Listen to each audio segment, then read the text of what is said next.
All right, guys, we'll get you guys rolling here. And I'm going to lay out, so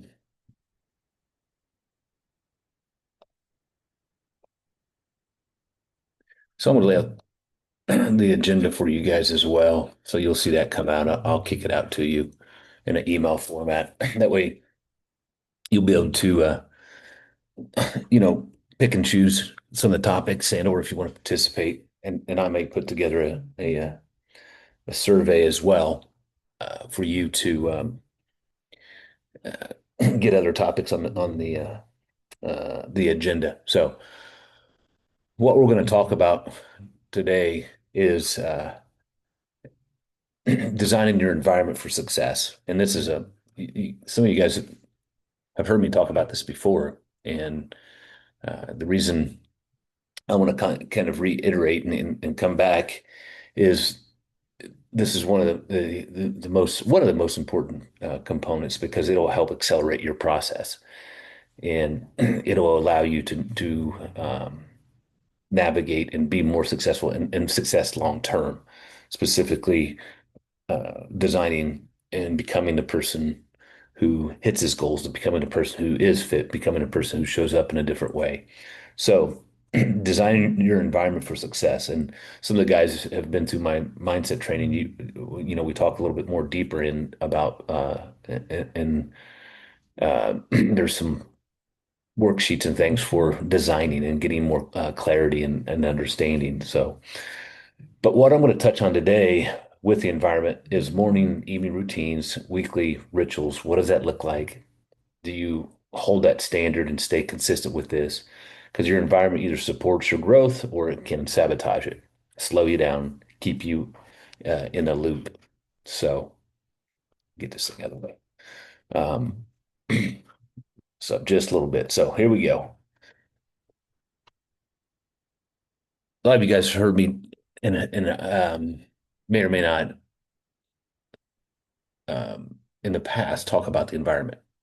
I've touched on again this component because in my NLP training, the our coach, was a good storyteller, but he also talked about, one of the fastest ways you can change you as an individual is change your environment, move to a better environment because you're going to adapt to that environment and show up the way that environment is. This is really nice and successful, and people around you are successful.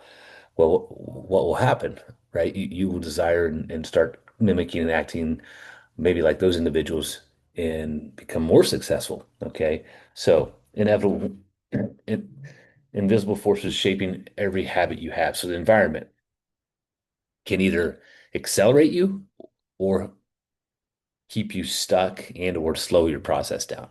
And sometimes we just don't have the ability, or do we? Because we may not choose to do this, but change your environment. I know some of the environments that I was in growing up and certain situations, did it slow me down? I'm sure it did. Because some of these tools and things I didn't have access to, and or I just had to do the best I could with the resources I had in the environment I was in. So um, typically, you don't rise to the level of your goals, you fall to the level of your systems. You guys have heard me say that as well. Systems are built through routines. And what does that look like? Can you keep this part of who you are and what you do? Why routines matter? So, routines will create certainty in uncertain lives, in uncertain environments.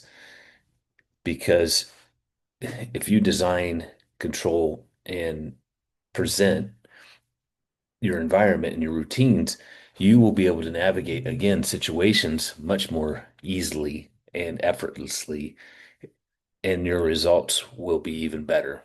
So they're going to automate your high performance behaviors, and the day is won or lost in transitions, morning and night. Now, sometimes shit does happen, and you just get knocked off the routine you had planned. This week has kind of been like that for me. I just make adjustments, look at my calendar. What's the most important thing I can get moved forward, whether it's moved forward by, you know, um, inches or miles, uh, I look at that and go after it that way. So because it's going to happen. It does happen, but you have to have the ability to okay, push things over and go, okay, this thing right here is the most important thing for me to move forward, and how much can I get it move forward with the time allowed? What does your morning routine look like? Is there a purpose to it? What do you do? Is it consistent? So if you can control your first hour of your day, I typically do this. I get up before everybody else, get the dogs fed, get them out, get my coffee. I need to get back into some other books, but I do some some meditational work and some NLP work for visualization, and then I might get into some work prior to everybody else getting up. What's most important? What can I get done? What can I watch? What can I move forward? What do I need to do? What's the day look like? So I'll get into some work before everybody else gets up. So it's going to be shifting from reactive to intentional. It's going to align body and mind before demands hit. And sometimes what you want to do is maybe leave your phone or leave your emails away the first 30, 40 minutes. Uh, that way you can take some time to do some meditation, do some breathing, have your coffee, visualization. What's the day going to look like? Control your state. So, so some of the key elements that I would in you're going to have to figure this out for yourself. I just give you a framework. Those frameworks may work, and all of them may work, or some of them may work. But you got to figure out what the framework, what you can choose from the framework that makes sense for you. So obviously, you want to stay hydrated and move, move around. You want to jumpstart the system. Now, I use coffee not because I have to, but it's been a routine. So. Another thing you can do if you're in a great environment is sunlight exposure. Typically, our house and that's one thing that, over the years, being more aware of is how your lighting and how your house is in in comparison to natural light. I mean, that's very important for me. These last two houses that we have built, they're both very, very good with light exposure. Now, right now, it's not great because obviously it's dark until we take the kids to school. But light exposure is very crucial, and it's important for me. I try to get it in some format. And now, this time of year is a little bit more of a challenge. So, what it can do is anchor your circadian rhythm, your mood, and your ability to wake up. So, other things you can do, this time of year with it being dark is, breath work, journaling, visualization. I do some form of that every morning, and I'll get reading back into it. So, and as the season changes from the sunlight, then I'll flip those and go more into maybe some breath work and or visualization or meditation component. And then first meal it's going to depend on person. I typically fast, so I typically get a workout in multiple hours before I eat. I typically eat around 10:30 after getting up at 5. So, whatever your routine looks like. But my first meal is I typically try to get 45 to 50, sometimes 60 grams of protein in that first meal. So again, you can try this. No screens, protect your mental bandwidth. If you can do that first thing, I struggle with that a little bit as well, but I try to do that. And if I do check the screen, I'll cruise it. Then I'll set it down after I got my coffee and everything organized. Then I'll go into my visualization meditation component. So then I'll get rid of the screen for 10, 15, 20 minutes. So here's some examples. Obviously, 6 a.m. hydrate move, 5, 10 minutes, 6:15 sunlight exposure and breath work, 6:30 journaling visualization again, 6:45, cold shower, protein breakfast. It kind of depends on what that looks like for you. If you're a morning workout person or not, that's going to dictate some of this stuff. Prepare your day. Uh, you know, if you have a cold plunge, you can do a cold plunge in the morning as well. It's it actually is really refreshing. You just got to build that in with your routine. It'll get you up and going, and you'll feel really vibrant after a cold plunge. So this is other things that you want to be aware of, or maneuver into your routine. What three actions can I do each morning to win the day? What does it look like? What are most important?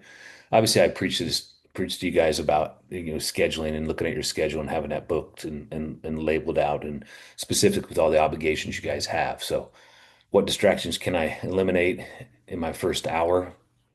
That's a big one. Is a social media component, or is it going in and reading a bunch of emails that I can, schedule a specific time to read instead of like responding right off, protect that time as much as possible. Same thing with the evening routines. Evening routine purpose, what does that look like for you? Prepare, recovery, rest, calm down. You might have some other obligations with family. What does that look like? And you want to have a time where you transition from doing to being, where you're kind of wind down and get rid of some of the work components if you can, and you can be more over into obviously the obligations you have if you have families and things of that nature, spouses and attention to other areas. So you want to try to have some type of signal and or notification the completion of the day for your central nervous system to kind of, or you can have a routine in the evening. And I talk a lot to some of my guys who have access to this is a sauna component. They'll get in a sauna after they've done all the family things and all the, things they needed to do. And then they use the sauna to kind of really bring that central nervous system down. You can do, 15, 20 minutes of breathing to do the same thing. So just, you got to figure out what works for you and what does that look like within your routine and then build it and kind of hold it as a sacred component. So again, building the evening routine, digital shutdown, reflect, journal, wins, improvement. What does that look like? Prepare, lay out, close, plan the next day. What time you going to get up? What's the first task? Do you have everything built in? Is there anything different or other obligations that are not norm? For this week, it's been a little bit off just because of the Veterans Day, and we had some things over at the school, so we're running back and forth. That was yesterday. Today we had to take one of the cars into the shop. So again, it messed up routine, pushed things back. So there's a push and pull. So really make sure that you have, some flexibility, but understand, okay, if I have these other obligations that are not typical, what can I do to still stay on task? And then wind down, reading, stretch, gratitude. What we do, we don't, I've been really good about this for the last couple of years is we've really minimized we probably shouldn't really have it, but minimized our TV time. Uh, and we do other things. So we make sure we start cutting those components and then kind of wind down from there. Um, we also do some hypnotic tracks right before, well, actually, when we're going to sleep, we actually listen to our hypnotic tracks, and they last about an hour or two. So we typically are in that altered state before we go totally to sleep, and we take in those hypnotic tracks. If you need more information about that, just let me know. But there's other the ones that I have are not the cheapest because it came with our program, but there's other hypnotic tracks that you can get a hold of that I think are very beneficial. Creating a recovery environment, dim lighting, cooler temperatures, calm sensory cues, music, candles, quiet. So we have sound machines, and that's white noise. We've used that for shoot, I don't know, 25 years now. We're inner city, and that's one of the reasons why we've always used one. So it really helps and it sets the tone.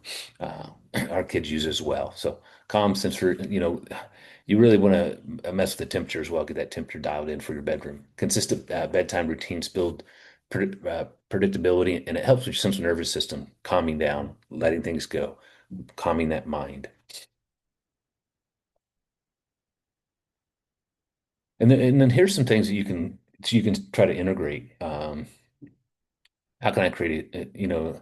a signal that my day is complete. I kind of touched on this a while ago. What habits are stealing my recovery? Am I cruising the social media platforms too late, stimulating my mind? Am I watching TV, mindless TV that's robbing your mind or filling it full of bad programming? So you got to really identify, hey, what components do I really need to maybe remove and or minimize that could be holding me back from being even more successful? And then weekly review ritual purposes. So reflection, it creates your direction. Are you moving closer to what you want, or are you kind of staying stuck, or are you moving the wrong way? So you want to do an evaluation, what's working, what's not, kind of move some things around if you need to. Where's your energy? How's it aligned? What's sucking the energy? What's the energy vampires? Time vampires as well. Reconnect with your goals and standards. So kind of reevaluate, each week of what went well, maybe why I didn't hit some of the markers and make adjustments.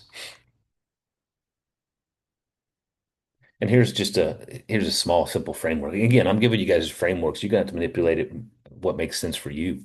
So wins, what went right, lessons, what did I learn? So that way when I extract the lesson, I may not repeat it, focus what matters the most this week. Okay. Commitments. What three actions will move me forward?